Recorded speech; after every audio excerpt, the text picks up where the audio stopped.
مسجدی دیدم که ملایش مسلمان می خرید، عارفی دیدم برای عقل پالان می خرید. شاعری دیدم برای فاش اسرار دلش،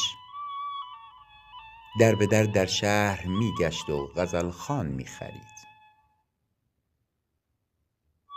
چشمه ای دیدم که دلش می سوخت بر احوال گل، خالی و خشکیده بود و آب باران می خرید.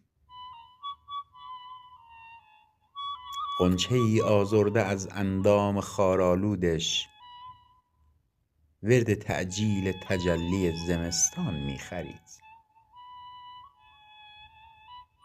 مردی از جنس جوانمردی میان اهل درد، درد بی دردی بلایش بود و درمان می خرید. سارقی اندیشه را می کشت در خوش باوران، بعد با منت برای خلق ایمان می خرید. نیکرویی با تمام نیکخویی گاه گاه، تن فروشی می نمود و لقمه ای نان می خرید.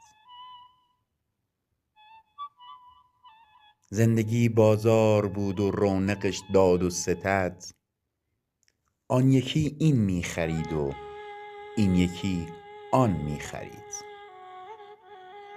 این منم بیگانه ای با راه و رسم زیستن، پشت بر خود می دوید و خط پایان می خرید.